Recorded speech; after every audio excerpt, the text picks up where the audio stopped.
Bonjour à tous et bienvenue à ce nouvel agro-webinaire du mardi qui est le dernier de cette saison 8 et qui porte sur la thématique biodiversité. Et aujourd'hui, nous allons parler du droit de l'environnement en lien avec la gestion agricole de la biodiversité. Et pour ce webinaire, j'ai le plaisir d'accueillir trois intervenants. Alors, on n'a pas trop respecté le genre, mais excusez-nous pour cette fois-ci. Et donc, on a donc trois personnes, en revanche, qui connaissent bien ce sujet. Donc, Philippe Billet, qui est professeur de droit à l'Université Lyon 3 et directeur de l'Institut de droit de l'environnement à Lyon. Richard Bonin, qui est chef de service culture et économie durable au parc naturel régional des Monts d'Ardèche, et Louis de Redon, qui est maître de conférence à AgroParisTech et chercheur à l'Institut de recherche juridique de la Sorbonne. Et je vais tout de suite demander à Philippe Billet d'intervenir. Avant, je rappelle quand même le contexte, le sujet de l'évolution du droit de l'environnement et les impacts dans la gestion agricole de la biodiversité. On le voit tous les jours et de plus en plus avec l'enjeu qui est presque existentiel de la préservation de la biodiversité à toutes les échelles. Et donc, du coup, il y a de gros travaux dont va nous parler Philippe concernant l'évolution du droit et puis, au-delà du droit, les aspects réglementaires. Et donc, je pense que ce sujet est un fort enjeu pour l'ensemble du monde agricole dans les années à venir. Philippe, je vous laisse donc la parole pour présenter un peu le cadre de cette évolution du droit de l'environnement en lien avec la biodiversité. Oui, merci beaucoup. Bonjour à toutes et à tous. Merci à Philippe Prévost de son invitation. Je suis ravi de partager cette conférence avec Richard Bonin et Louis de Redon. Et donc, je vais essayer de vous dresser un bref panorama des diverses dispositions qui ont accueilli dans le droit de l'environnement et dans le code rural la question de la biodiversité. En fait, ce qui peut paraître assez surprenant, puisque la biodiversité semble désormais être une composante naturelle de l'environnement, alors qu'en fait, elle n'est apparue que très tardivement sous l'effet de la Convention sur la diversité biologique. Lorsqu'on regarde les textes fondateurs du droit de l'environnement, notamment la loi du 10 juillet 1976 sur la protection de la nature, la biodiversité n'existe pas. Et il faut en fait attendre la loi Barnier du 3 février 1995 pour la voir apparaître dans ce que l'on appelle désormais le patrimoine commun de la nation. Et sous l'article L110-1 du Code de l'environnement qui liste ces éléments patrimoniaux, le texte précise que les espaces, les ressources et milieux naturels, les sites paysages, les espèces animales et végétales et la diversité et les équilibres biologiques font partie du patrimoine commun de la nation. On ne voit pas la biodiversité, on voit simplement la diversité et les équilibres biologiques seulement. Il faut en fait attendre pour qu'on la consacre en tant que telle, la loi du 8 août 2016 sur la biodiversité, qui précise que, en reprenant les mêmes formules, les espaces, ressources, milieux naturels, terrestres et marins, sites, paysages diurnes et nocturnes, les êtres vivants et la biodiversité font partie du patrimoine commun de la nation. Et c'est la première fois, en 2016, que la biodiversité fait son entrée effectivement dans le Code de l'environnement. Et il est précisé, on verra que c'est important pour nous en matière agricole, que ce patrimoine commun, dont notamment la biodiversité, génère des services écosystémiques et des valeurs d'usage. La biodiversité, le texte en donne une définition que je ne vous rappellerai pas. Simplement, il est précisé que la connaissance, la protection, la mise en valeur, la restauration, la remise en l'état, la gestion de la biodiversité passe également par la préservation de sa capacité à évoluer et surtout, puisqu'on est dans une approche très anthropisée des choses, la sauvegarde des services que fournit la biodiversité et qui est considérée comme étant d'intérêt général et surtout qui concourt à l'objectif de développement durable pour satisfaire les besoins de développement, de santé, etc., etc. Et pour renforcer la protection de la biodiversité, celle-ci peut trouver appui sur un certain nombre de principes, dont notamment puisque c'est le seul où elle est visée explicitement, le principe d'action préventive et de correction par priorité à la source, qu'on appelle le principe de prévention, puisque la loi biodiversité de 2016 précise que ce principe implique d'éviter les atteintes à la biodiversité et aux services qu'elle fournit. Vous notez d'ailleurs qu'on fait rarement allusion à la biodiversité sans viser ces services, et à défaut d'éviter les atteintes, il faut en réduire la portée, et si on ne peut toujours ni éviter ni réduire, on applique la séquence ERC, c'est-à-dire qu'en dernier lieu, il faut compenser les atteintes qui n'ont pu être ni évitées ni réduites en tenant compte des espèces, des habitats naturels et des fonctions écologiques appliquées. Et ce qui est intéressant dans l'approche de la loi de 2016 sur la diversité, sur la biodiversité, effectivement, c'est que le texte va fixer un objectif qu'on dit de no net loss, d'absence de perte nette. C'est que le principe d'action préventive par le jeu de compensation doit viser un objectif d'absence de perte nette de la biodiversité, voire tendre ce qu'on appelle l'additionnalité écologique, c'est-à-dire un gain de biodiversité. Donc, si d'un côté, vous avez des atteintes à la biodiversité, les modes de réparation de l'autre doivent conduire à, sinon maintenir le même niveau, du moins augmenter ce niveau de biodiversité. Et la loi, finalement, lorsqu'on analyse le texte, va consacrer 3 grandes catégories de valeurs de la biodiversité. C'est la biodiversité comme une fin en soi, c'est sa valeur intrinsèque, si vous préférez. C'est la biodiversité comme patrimoine, c'est une valeur patrimoniale de celle-ci, elle fait partie du patrimoine commun de la nation. Et surtout, c'est la biodiversité comme pourvoyeuse de ressources, de services et d'usages. Donc, c'est une valeur d'usage ou une valeur qu'on pourra appeler instrumentale. Alors, les liens qui existent entre la biodiversité et l'agriculture, qu'on a toujours considéré d'un point de vue un peu négatif, à considérer que l'agriculture porte atteinte à la biodiversité par certaines techniques, par certaines mises en œuvre de celles-ci, eh bien en fait sont consacrés dans un nouveau principe également, c'est le principe d'utilisation durable. Le texte précise l'utilisation durable sur lequel la pratique des usages, dont notamment l'agriculture, peut être un instrument. Donc ça montre que l'agriculture peut, le cas échéant, permettre de contribuer à la biodiversité. Mais surtout, c'est un nouveau principe, mais dont on va voir qu'il n'est pas toujours aussi évident que cela à analyser, c'est ce qu'on appelle le principe de complémentarité. C'est le principe de complémentarité entre l'environnement, l'agriculture, l'aquaculture, la gestion durable des forêts, selon lequel principe les surfaces agricoles, aquacoles et forestières sont porteuses d'une biodiversité spécifique et variée, et que les activités agricoles, aquacoles et forestières peuvent être des vecteurs d'interaction systémique, garantissant la préservation des continuités écologiques, et d'autre part, les services environnementaux, l'idée étant d'utiliser les fonctions écologiques d'un écosystème pour restaurer, maintenir ou créer la biodiversité. L'intérêt du dispositif, c'est qu'à partir du moment où on reconnaît par le principe de complémentarité, à partir du moment où on reconnaît à ces exploitants la capacité de fournir des services environnementaux, eh bien, leur législateur leur assigne un rôle nouveau. Il ouvre donc la voie à ce que des mécanismes incitent ces acteurs à prendre part à la protection de la nature. Alors, la référence au service qui est faite ici semble intervenir pour favoriser finalement l'acceptabilité sociale de la protection de la biodiversité et des fonctionnalités écologiques. Et donc, vous avez ici dans ce texte un renversement des tendances parce qu'on avait souvent la complémentarité qui était beaucoup plus apportée dans un jeu de concurrence qui était lié aux pratiques, par les produits phytosanitaires, par l'atteinte au sol, par l'atteinte à la biodiversité, notamment par le compactage des sols, les défrichements, les appauvrissements, par les monocultures et autres. Or ici, on se rend compte que la biodiversité trouve sa pleine place dans l'activité agricole. Ce qui va être consacré encore plus avant dans le Code rural lui-même, puisque la biodiversité est un objectif de 3 politiques particulières. Tout d'abord, la politique d'aménagement rural, et le Code nous précise que cette politique doit préserver la biodiversité sauvage et domestique, les continuités écologiques entre milieux naturels.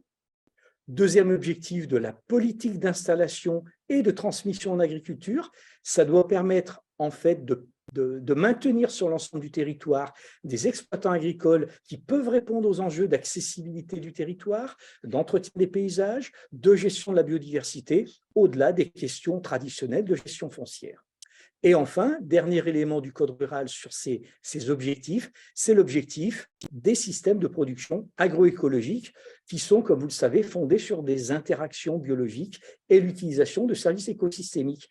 L'idée, c'est d'utiliser pleinement les potentiels offerts par les ressources naturelles, notamment la biodiversité, la photosynthèse, les sols, etc., surtout tout en maintenant, c'est l'idée de durabilité, en maintenant leur capacité de renouvellement d'un point de vue qualitatif et quantitatif. Et puis, au-delà de ces vastes politiques, vous avez un instrument particulier qui a été créé et qui met en relief la question de la biodiversité, c'est ce qu'on appelle le bail rural environnemental. L'article L411-27 précise en fait que ce bail vise à garantir sur les parcelles le maintien de pratiques agricoles préexistantes visant à la préservation de la ressource en eau, des paysages, de la qualité des produits, des sols, des infrastructures écologiques, mais également et surtout de la biodiversité. Et à ce titre, on peut trouver dans des clauses de ces baux 15 pratiques, parmi lesquelles la mise en défense des parcelles, donc qui permet d'éviter d'aller les cultiver et donc de maintenir la biodiversité qui peut naître sur celle-ci, l'implantation, le maintien, les modalités d'entretien de couverts à vocation environnementale, et on peut penser par exemple aux jachères fleuries, la création, le maintien, les modalités d'entretien de haies, de talus, de bosquets, d'arbres isolés, d'arbres alignés, de bancs tampons le long des cours d'eau, le long des forêts, des mares, des fossés, des terrasses, des murets, bref, autant d'éléments qui sont en fait finalement créateurs d'éléments d'accueil de la biodiversité. Et puis enfin, puisqu'il ne faut pas oublier que 25% de la biodiversité terrestre se trouve dans le sol, eh bien, au titre des différents éléments qu'on peut trouver dans ces baux, eh bien, ce sont les techniques de travail du sol qui sont les moins attentatoires possibles. Donc, on a ici, si vous voulez, toute une série de dispositions réglementaires qui vont permettre de se traduire contractuellement au service de la biodiversité. Mais on peut la trouver également en matière agricole, cette biodiversité, dans une convention particulière qui est la charte des parcs naturels régionaux, notamment par des biais de conventions que peut passer le syndicat mixte gérant le parc avec les agriculteurs ou par l'octroi de labels, puisque la politique des parcs, telle qu'elle est défendue par la Fédération des PNR, encourage une agriculture qui, je cite, s'appuie sur la biodiversité comme un facteur de production pérenne et de plus-value, qui est économe en ressources naturelles et qui favorise la diversité génétique et les services environnementaux. Et au-delà de ça, si on veut changer d'échelle et passer à des échelles beaucoup plus nationales, voire européennes, on a la stratégie nationale pour la biodiversité de 2030, qui est prévue par l'article 110-3 du Code de l'environnement, et qui précise que la stratégie nationale et les stratégies régionales pour la biodiversité vont contribuer à l'intégration d'objectifs de conservation et d'utilisation durable de la biodiversité. Et l'agriculture est concernée dans les activités humaines, souvent essentielles, comme l'alimentation, l'agriculture, la pêche en tant que telle. Si on change enfin d'échelle, à l'échelle de la PAC, et je parle ici de la nouvelle politique agricole commune 2023-2027, vous avez des rapports extrêmement forts qui ont été créés avec la biodiversité. Alors naturellement, on avait antérieurement les mesures agro-environnementales et climatiques, mais cette nouvelle PAC doit favoriser le développement d'un secteur agricole plus diversifié, plus résilient, chargé d'accompagner une transition écologique afin d'améliorer le dynamisme de cette activité et surtout, et c'est un des éléments très forts qui permet de développer les liens avec la biodiversité, c'est de garantir l'accès à une alimentation sûre et variée, puisque ne pas oublier que l'agriculture participe aussi dans ses activités d'une création d'une biodiversité particulière. L'intérêt du nouveau dispositif, c'est que vous avez des plans stratégiques au niveau des États membres qui vont pouvoir décliner nationalement le dispositif et notamment pour viser le développement d'un secteur agricole qui permet de renforcer la protection de l'environnement et l'action climatique, de garantir la sécurité alimentaire et de permettre ce qu'on appelle la transition agroécologique et de préservation de la biodiversité. Voilà ce petit panorama très brièvement dressé. Donc, je le dis brièvement et brillamment, parce que c'était très clair et Et donc, merci beaucoup, Philippe. Je pense que dans la salle, très peu sont connaisseurs de l'approche du droit. Et donc, c'était vraiment super. Et comme tu as parlé des parcs naturels régionaux qui ont des approches un peu particulières, effectivement, on a proposé un représentant de parc naturel régional qui s'intéresse beaucoup à la biodiversité. Et donc, je laisse Richard Bonin donner son expérience justement d'impact du droit de l'environnement et de son évolution dans les pratiques agricoles dans le cadre d'un parc, qui sont des lieux où effectivement des innovations sont concrètes dans la relation entre l'environnement et l'agriculture. Richard, tu as la parole. Merci Philippe, bonjour à toutes et tous, bonjour à mes co-intervenants. Effectivement, je vous propose d'illustrer au travers des missions d'un parc naturel régional les outils de droit que l'on peut utiliser pour intégrer les questions de biodiversité dans nos missions de développement. Simplement un petit aperçu, le parc naturel régional pour lequel je travaille est un espace de moyenne montagne qui se situe aux interfaces des climats méditerranéens et montagnards sur la partie sud-est du Massif central. Donc une agriculture très diversifiée pour laquelle les pratiques extensives, pastorales, l'exploitation des vergers de châtaigniers est une donnée importante. Les parcs naturels régionaux n'ont pas de pouvoir de police ou d'action très coercitive. Donc, l'ensemble de nos actions s'appuie sur de l'ingénierie de projet, de l'accompagnement des acteurs locaux, de l'échange avec les agriculteurs, les forestiers, les propriétaires également, et puis les professionnels organisés. Et ces actions qui nous animent, celles de la préservation de la biodiversité, ou celle du développement économique s'appuie sur les valeurs qui ont été évoquées tout à l'heure de la biodiversité, les valeurs intrinsèques, les valeurs patrimoniales. Une des missions fondamentales des parcs, c'est bien la préservation et la transmission des patrimoines naturels et culturels, mais c'est aussi de valoriser la biodiversité, donc de s'appuyer sur cette diversité animale ou végétale comme une ressource. Et une grande partie de nos actions s'appuie sur ces grandes valeurs et cherche à accompagner le développement du territoire. Parmi les outils que l'on utilise, les outils de droit qui sont utilisés, que l'on peut valoriser dans nos actions, le professeur Billet a cité le bail rural à clause environnementale. C'est effectivement un outil que l'on utilise, ce qui nous permet dans des transactions, dans des locations, d'introduire des éléments de préservation de la biodiversité. C'est un outil qui a certaines limites dans le sens où il est assez peu réactif et la mobilité des interventions dans le cadre du bail à clause environnementale reste assez limitée. C'est un outil qui est difficile à évaluer. Mesurer l'impact des pratiques de l'agriculteur et le respect des pratiques de l'agriculteur dans le cadre du bail à clause environnementale est quelque chose de difficile.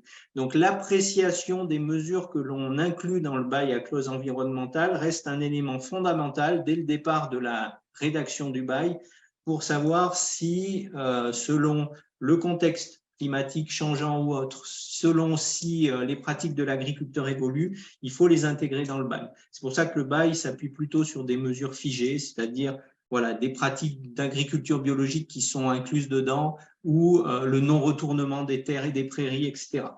Ça fait partie des outils qu'on utilise. Un deuxième outil qui me paraît important de partager avec vous, ce sont les obligations réelles environnementales.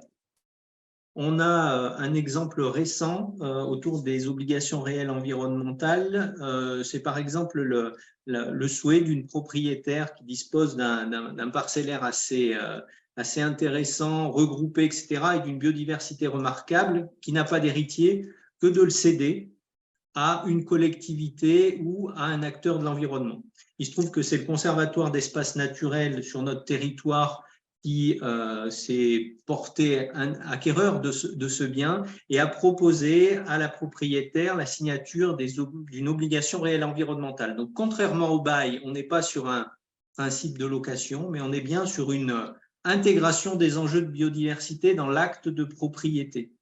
Et donc là, ça c'est un outil, un élément qui est très intéressant sur lequel on accompagne les propriétaires de notre territoire, notamment pour les sensibiliser à l'introduction d'un plan de gestion ou de mesures spécifiques de préservation, notamment des zones humides ou des pelouses sèches, dans l'acte de propriété. C'est un objet qui relève donc de l'acte de propriété, quels que soient les futurs acquéreurs, reste intégré dans la durée à cet acte de propriété. Contrairement à une servitude, on n'est pas sur des obligations passives qui peuvent être intégrées dans l'obligation réelle environnementale, on est plutôt dans des obligations actives. Donc, on intégrera des éléments qui relèvent d'obligations, de réalisation de plans de gestion, du respect de plans de gestion, etc., qui sont présentes dans ces obligations réelles environnementales. Donc, voilà deux outils sur lesquels on s'appuie pour travailler soit la question de la location, soit la question de la propriété, donc des usages ou du foncier, intégrer la question de la biodiversité dans les pratiques agricoles. Parmi les outils que l'on utilise également, on travaille dans le champ de l'évaluation environnementale. Et je pense notamment aux espaces qui sont classés en Natura 2000, pour lesquels les parcs naturels régionaux sont régulièrement en posture d'animation des sites Natura 2000. Et on a régulièrement l'habitude de réaliser ce que l'on appelle des études d'incidence, c'est-à-dire l'évaluation des incidences d'une activité, qu'elle soit agricole, sportive, une manifestation, dès lors qu'elle a un impact potentiel avéré sur un espace Natura 2000. Donc ça fait partie des missions qui sont les nôtres au quotidien.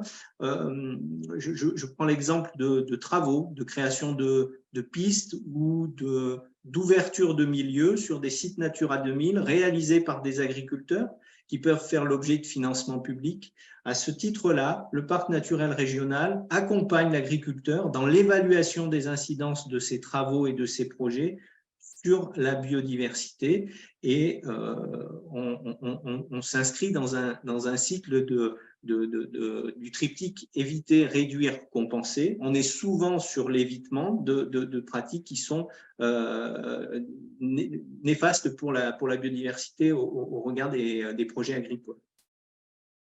Le troisième exemple qui me venait en tête sur l'intégration de la biodiversité dans nos missions concerne la gestion des espèces dans un contexte de prédation ou de déprédation. On travaille avec les services de l'État et les organismes comme les fédérations de chasseurs ou les associations environnementales sur un territoire pour déroger à certains textes de loi, notamment dans un contexte d'arrivée d'un prédateur comme le loup. Donc là, c'est un travail d'animation, de concertation, d'études préalables qui est le nôtre pour intégrer des mesures qui ne sont pas toujours perçues comme favorables à la biodiversité, mais qui permettent de revenir sur des textes qui visent à protéger des espèces pour pouvoir les gérer. Donc là, c'est la question du loup. Sur la question du sanglier, on a aussi d'énormes dégâts qui sont causés sur nos territoires, et l'accompagnement qui est le nôtre avec les agriculteurs, les communes, les services de l'État, c'est aussi d'accompagner le déroulement et la mise en œuvre d'arrêtés préfectoraux qui permettent là de gérer, de réguler cette espèce déprédatrice. Parmi les actions que j'avais également identifiées pour les parcs naturels régionaux, on s'appuie largement sur des outils de préservation des espaces, de protection des biotopes, comme les arrêtés de biotopes, des arrêtés de géotopes également pour des patrimoines géologiques, ou des arrêtés interministériels qui fixent la création des réserves biologiques dirigées ou intégrales. Donc, ce sont des outils qu'on a l'habitude de manipuler et qui permettent d'intégrer, de préserver la biodiversité et de la lier aux pratiques agricoles qui sont en place. L'exemple que j'ai en tête, effectivement, c'est dans le cadre d'une réserve biologique dirigée sur notre territoire qui est accompagnée, qui est gérée en tout cas par un collectif d'éleveurs, un groupement pastoral, et tout le travail d'animation, d'accompagnement qui est le nôtre consiste à appuyer la pratique des éleveurs, des bergers, vers une gestion favorable à la biodiversité, à l'entretien des milieux, de façon à ce que l'intérêt de la réserve biologique dirigée, en l'occurrence, puisse être présente dans l'activité agricole. Donc ça, c'est effectivement les principaux volets qui me semblent importants de rappeler. Un travail d'accompagnement et d'appui sur les usages et le foncier agricole, un travail sur l'évaluation environnementale, un travail qui est le nôtre sur la préservation ou la gestion des espèces prédatrices ou des prédatrices et la question de la préservation des biotopes et des patrimoines naturels autour des arrêtés ou des réserves biologiques. L'intervention du professeur Billet citait également un travail de valorisation de la biodiversité dans les filières agricoles. Ça fait partie également des sujets sur lesquels on intervient, plutôt dans la promotion ou dans l'accompagnement à la structuration des filières. Je pense à la filière châtaigneraie. L'AOP Châtaigne d'Ardèche s'appuie sur une diversité végétale de plus de 65 variétés. Donc, on est sur un patrimoine naturel et culturel. L'AOP Fin Gras du Mézin sur notre territoire s'appuie également sur une diversité végétale dans ces prairies, une qualité de foin qui nous semble important de lier pour démontrer l'intérêt de la biodiversité des prairies et la valeur ajoutée qui est susceptible de trouver un éleveur dans la promotion d'une filière et la qualité d'une viande telle qu'il la produit sous appellation d'origine protégée. Donc, vous comprenez qu'au quotidien, la mission d'un parc naturel régional, c'est de s'appuyer sur la biodiversité dans ces trois composantes, dans ces trois valeurs, pour préserver et pour créer de la valeur, créer de la richesse, accompagner le développement du territoire au travers d'outils juridiques qui sont multiples et qui nous permettent de composer et de trouver au quotidien ce compromis entre préservation et développement. Merci beaucoup, Richard. Merci pour cette complémentarité d'intervention. Et on va avoir une autre intervention complémentaire encore avec la façon dont aujourd'hui on peut former à ces questions de droit de l'environnement. Et donc, on a le plaisir d'avoir un enseignant-chercheur d'AgroParisTech qui va nous montrer comment ça se passe, sachant qu'en plus, il a une expérience d'avocat qui pourra nous faire partager sur des relations peut-être avec les professionnels de l'agriculture. Tout d'abord, merci à Philippe Prévost et à Grenium pour leur invitation aujourd'hui pour parler effectivement de droit de l'environnement, de biodiversité, d'agriculture.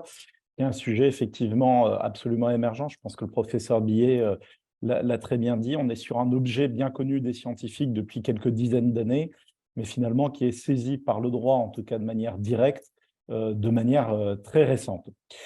Alors évidemment, le rôle d'une grande école comme AgroParisTech qui forme les ingénieurs agro de demain est un rôle important dans cette transition écologique, puisqu'il s'agit tout d'abord bien évidemment de transmettre des savoirs techniques, mais aussi des savoirs juridiques, j'y reviendrai, mais aussi dans ces missions, dans un domaine où la solution de l'agriculture totalement respectueuse de la biodiversité de demain ne sont pas tout à fait abouties. C'est évidemment une mission d'innovation, de recherche, et donc de former les étudiants pour qu'ils puissent effectivement trouver les solutions de demain pour une agriculture plus durable.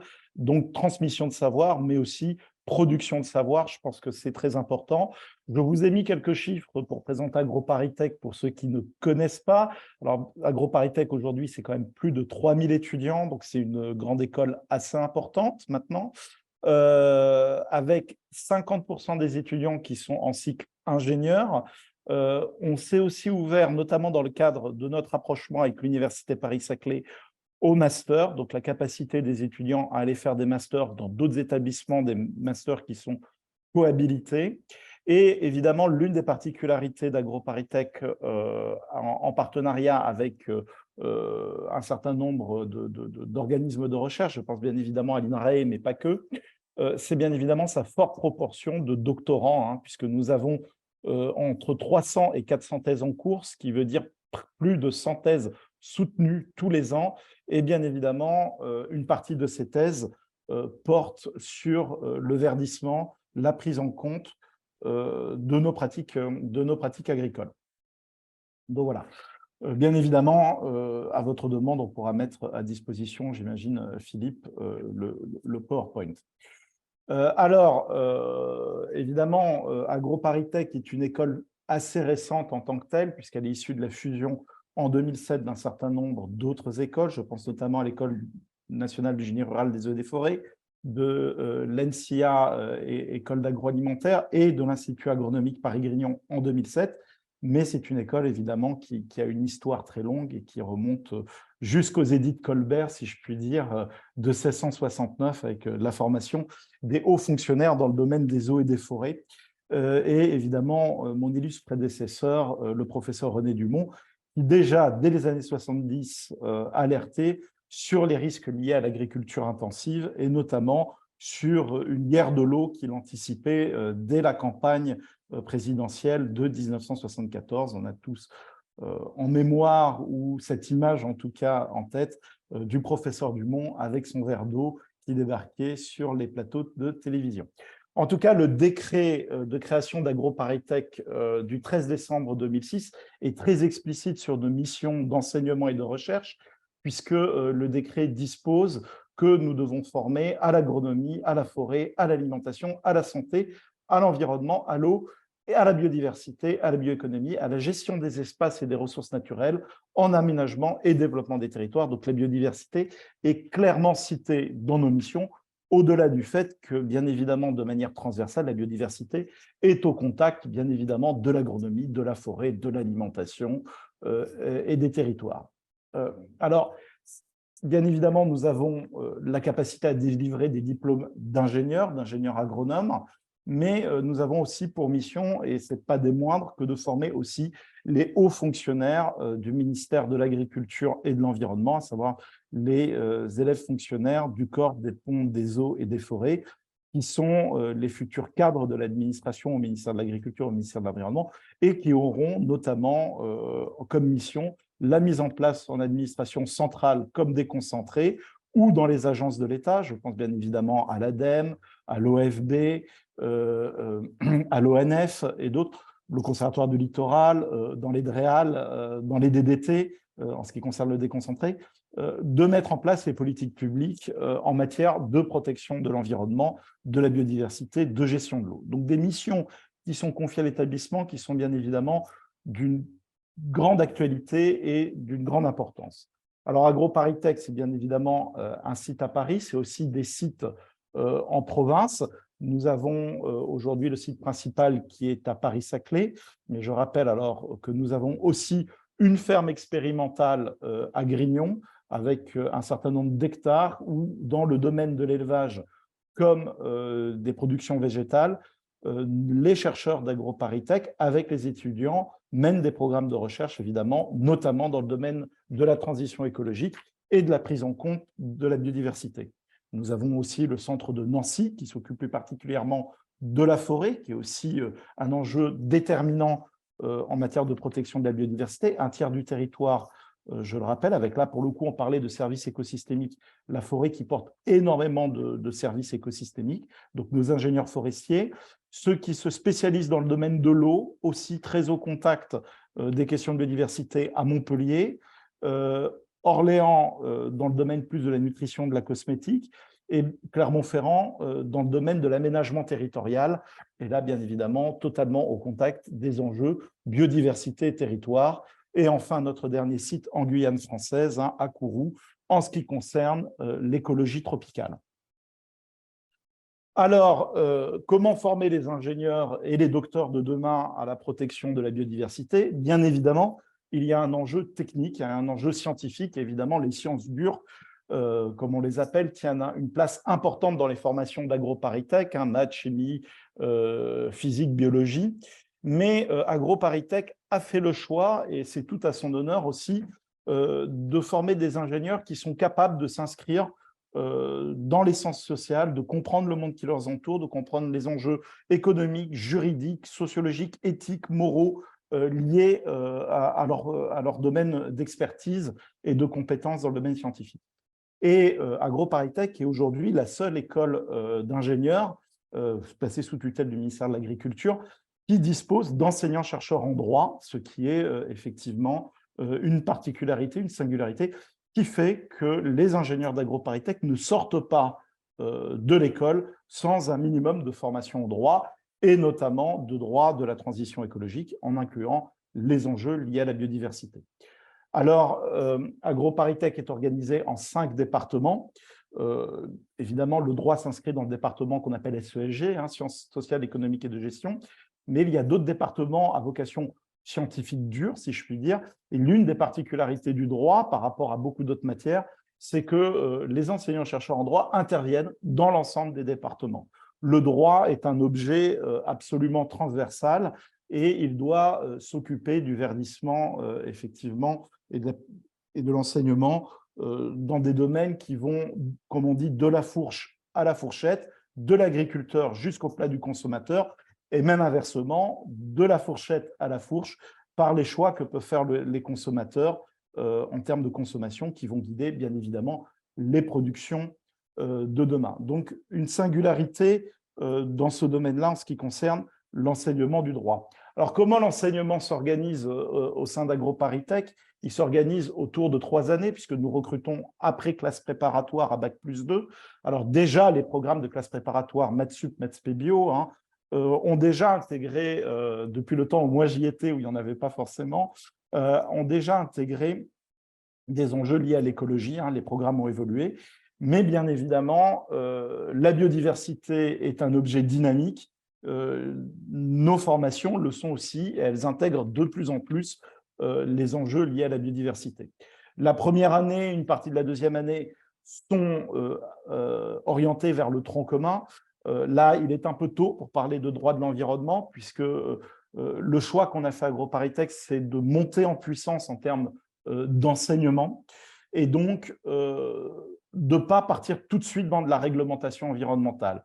Avant de donner des éléments de droit de l'environnement, des éléments réglementaires relatifs à la protection de la biodiversité, il convient évidemment d'expliquer tout d'abord à des étudiants qui sont des scientifiques purs, qui sortent de Mathsup, Maths-P, de leur dire ce qu'est le droit. Et donc, en tronc commun, on fait de l'introduction au droit, on fait les sources du droit, et bien évidemment, le professeur Billet l'a évoqué, toutes les sources de droit ne se valent pas, et bien évidemment, il faut parler de la charte de l'environnement, il faut remettre les choses et les différentes sources à leur juste niveau et faire en sorte que le technicien qui va se retrouver potentiellement dans un parc naturel régional puisse inscrire la réglementation dont il aura la charge et qui s'imposera à lui dans un contexte plus global. Et donc, voilà, cette première partie de tronc commun est là pour donner, bien évidemment, les bases juridiques à des étudiants qui n'en ont pas.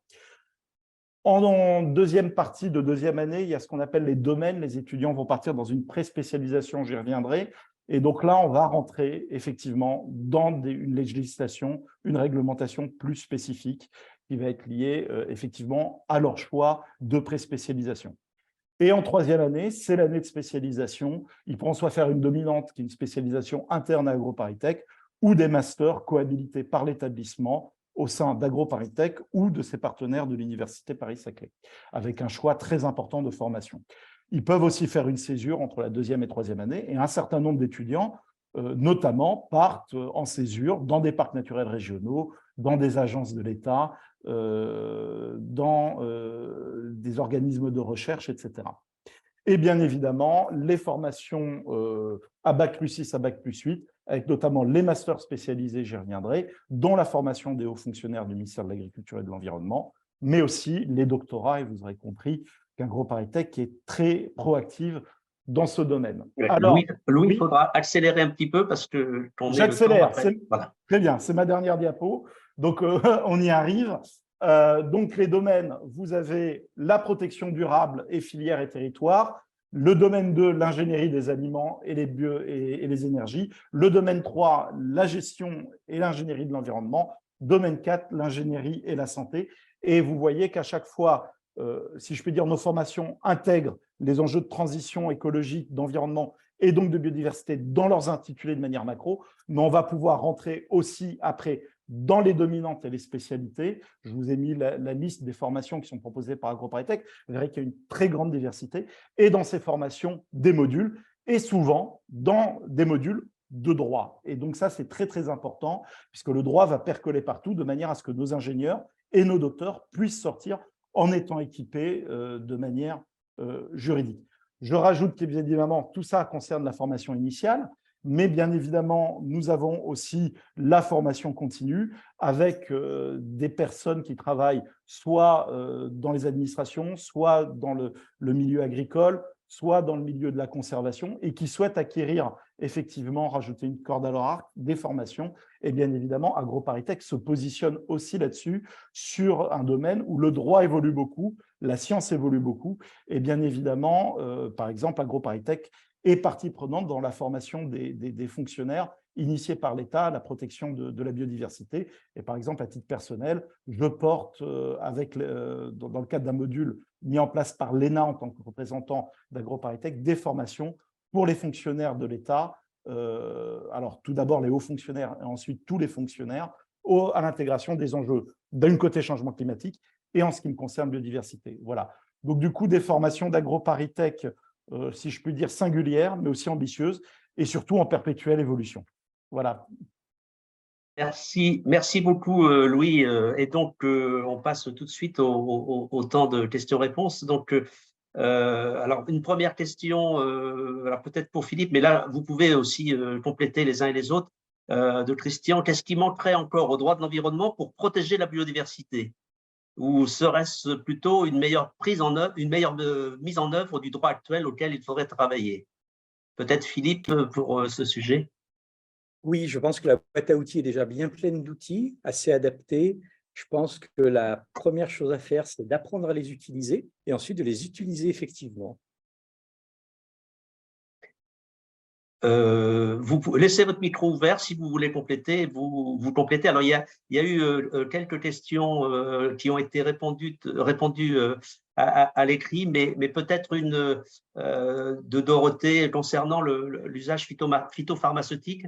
Donc, est-ce que le principe de prévention pourrait être opposé lors d'un usage phytopharmaceutique dès lors que la molécule active a fait la preuve de ses risques pour les écosystèmes? La question est pour qui? Peut-être Philippe, puisque très bien. Richard a donné un avis et une ressource, mais il n'a pas répondu directement à la question. D'accord. Alors, le principe de prévention a déjà fait l'objet d'une application, hein, ne serait-ce déjà que dans l'autorisation qui a été donnée, ce qu'on appelle l'AMM, l'autorisation de mise sur le marché de cette molécule.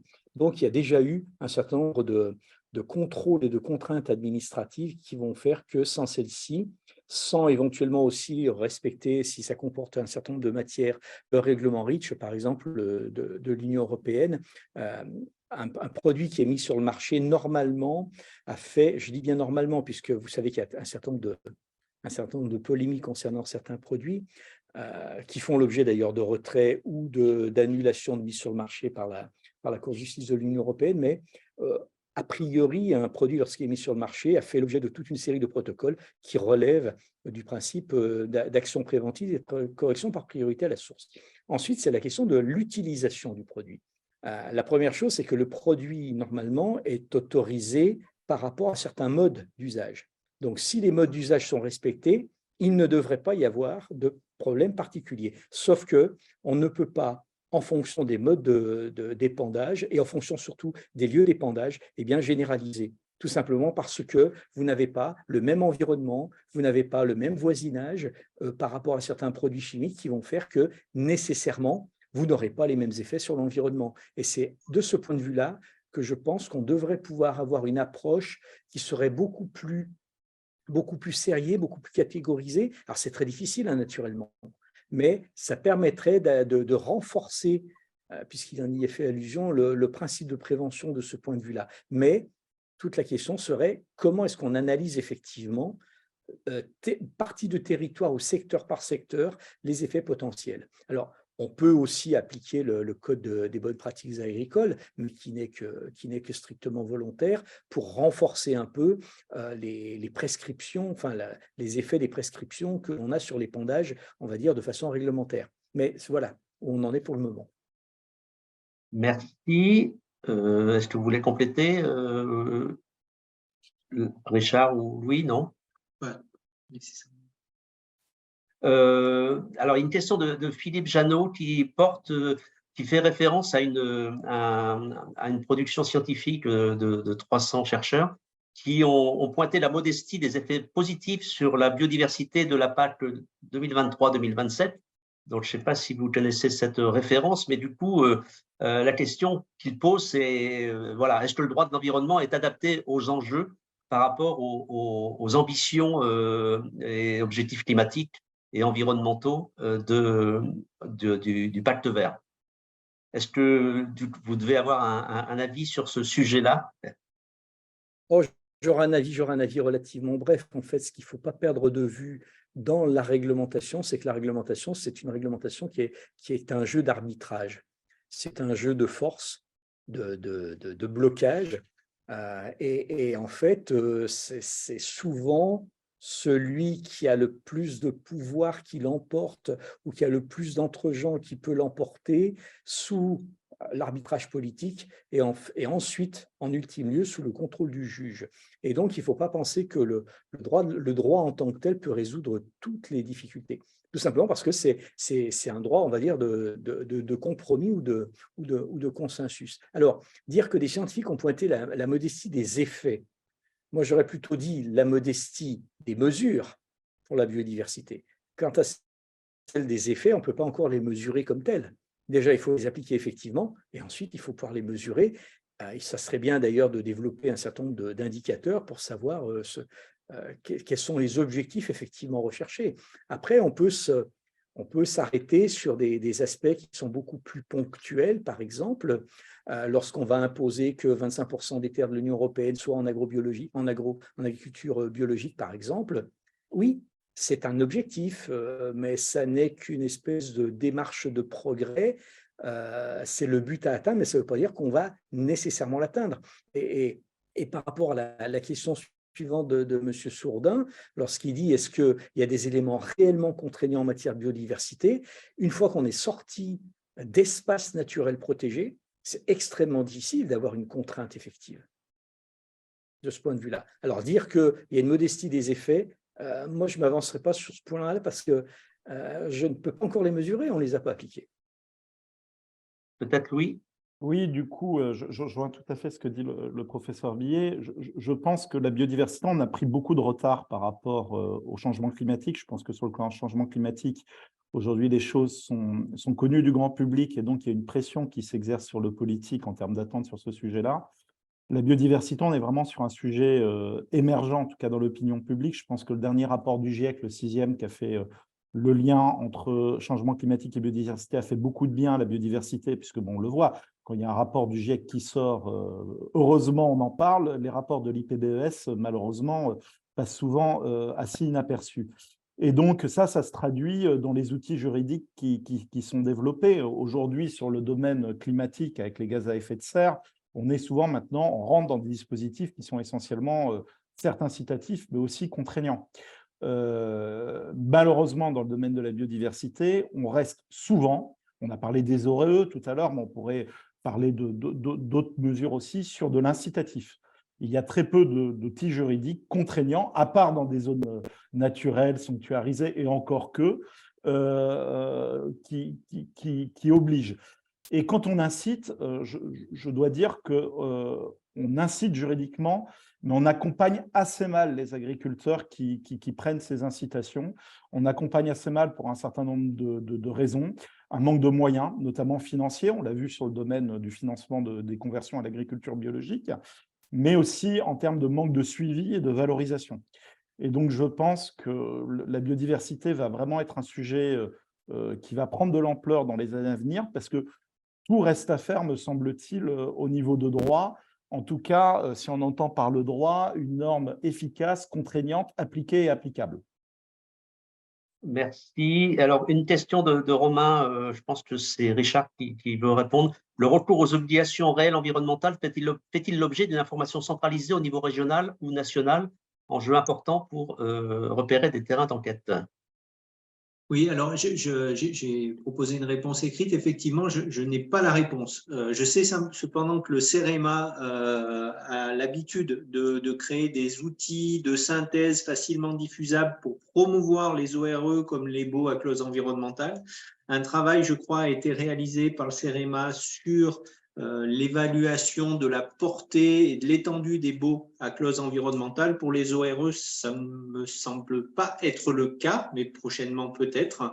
Mais je pense que c'est la structure vers laquelle s'orienter pour disposer d'une géographie de la diffusion des ORE sur un département ou sur une région. Philippe, Oui, vous vouliez intervenir? je complète ce que dit Richard. De mémoire, le CEREMA a publié un guide sur la façon de rédiger les clauses d'ORE, etc. Mais ça ne dépasse pas ce stade. Et il y a toute une série de discussions en cours, mais qui sont très, très difficiles à formaliser sur l'accompagnement financier et fiscal des ORE, et notamment des déductions ou des réductions fiscales, enfin tout un ensemble d'aides fiscales. Mais pour le moment, on est un peu en stand-by. Ok, alors il y a une question très pratique de Fanny sur l'accompagnement des pratiques d'écobuage auprès des agriculteurs. Comment ça se passe dans un territoire comme un PNR? Alors, c'est un vrai sujet, la question des écobuages ou des brûlages dirigés qui sont régis par des arrêtés préfectoraux d'interdiction. Voilà, la règle de base, c'est effectivement l'interdiction du brûlage des matières organiques, des déchets verts, à l'exception des publics que peuvent être les agriculteurs, les forestiers ou les propriétaires fonciers dans le cadre de la lutte contre l'embroussaillement à des fins de lutte contre l'incendie. Et donc, les arrêtés préfectoraux fixent des limites claires, nettes et précises dans le temps sur les pratiques d'écobuage et sur les publics susceptibles de l'utiliser. Les PNR n'ont pas d'action en droit sur cette pratique. Par contre, on constate aujourd'hui que l'écobuage, le brûlage dirigé présentent des nuisances pour un nombre important d'habitants. Et donc, nous, on est là aussi pour être à l'écoute de ces difficultés. Et on accompagne les publics, qu'ils soient agriculteurs ou les communes, dans l'opportunité d'utiliser l'écobuage. Exemple, on travaille avec la filière castanéicole, le brûlage des bogues et des feuilles est une pratique qui est courante, mais on constate que d'un point de vue agronomique, l'exportation par brûlage de la matière organique sous châtaignier dans un contexte de réchauffement et de climatique, donc de sécheresse et de fortes températures, fait que c'est nuisible pour l'arbre, pour la production et pour le territoire en général. Donc tout le travail de sensibilisation et d'accompagnement qui est le nôtre est plutôt de démontrer l'inadaptation de telles pratiques dans tel et tel contexte.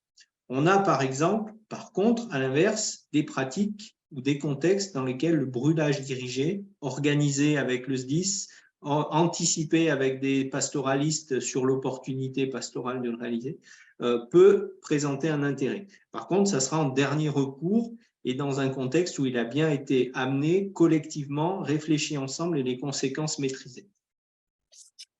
Merci. Alors, il y a une question d'approche comparative entre des pays. Nous avons une approche bien française, voire européenne, en comptant sur le droit pour régler tout et sur les aides, en gros, comme d'habitude, carottes et bâtons. Mais y a-t-il des exemples ailleurs dans le monde, des exemples plus vertueux qui auraient d'autres approches? Est-ce que Philippe ou Louis, vous avez connaissance de pays où on ne passe pas par la carotte et le bâton? De mon point de vue, alors je n'ai pas les pays en tête nécessairement, mais il reste quand même largement les voies conventionnelles. C'est-à-dire le fait que l'on puisse passer des conventions avec les agriculteurs ou avec les utilisateurs du milieu de façon à, on va dire, faire que celui-ci devienne plus raisonnable ou en tout cas soit moins attentatoire à l'environnement. Mais il est vrai que dans la mesure où le terrain agricole, et c'est l'objet même du statut d'agriculteur, c'est une vocation économique, on comprend bien que dans ce cas, la contrepartie doit être économique en réponse. Alors ça, c'est un système très français, effectivement, mais c'est la contrepartie. Après, ça va dépendre quelle réponse on apporte et comment on le fait. Si le fait d'avoir des modes de culture moins attentatoires à la biodiversité, plus vertueux, se traduisent par des pertes économiques d'exploitation, alors on pourra faire des évaluations de la perte et donc indemniser. Mais là, c'est un peu une prime aux mauvais élèves dans la mesure où on va se fonder sur ce qui se faisait antérieurement pour dire, maintenant j'ai une pratique plus vertueuse, je perds par rapport à une pratique qui l'était moins, donc je suis indemnisé.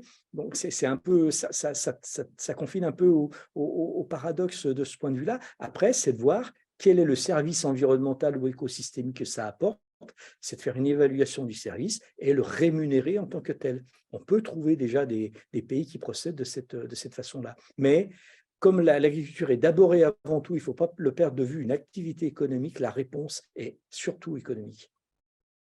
Merci.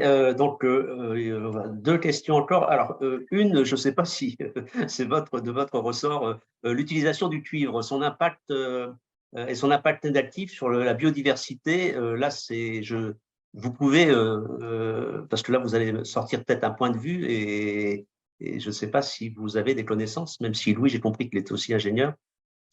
C'est un peu trop technique pour moi. Voilà, pour le coup. OK.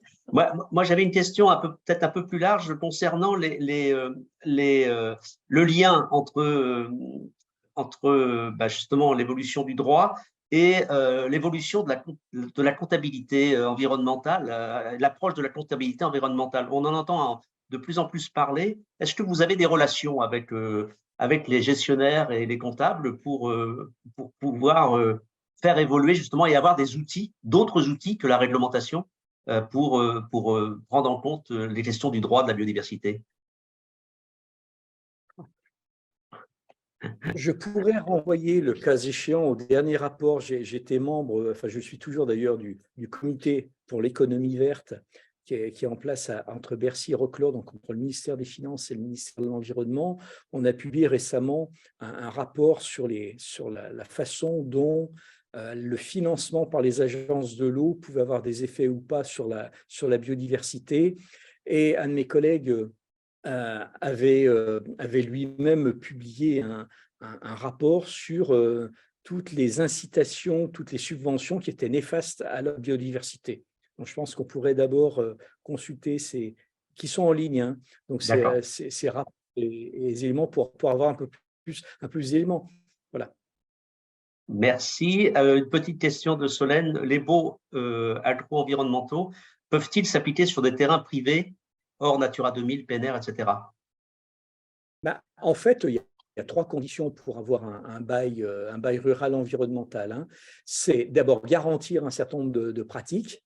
Ensuite, que le propriétaire soit une personne morale de droit public, une association agréée de protection de l'environnement, une personne morale agréée entreprise solidaire, ou alors une fondation reconnue d'utilité publique, un fonds de dotation. Ce qui veut donc dire que si on n'est pas propriétaire relevant d'une de ces qualités, il n'est pas possible de passer un bail rural environnemental.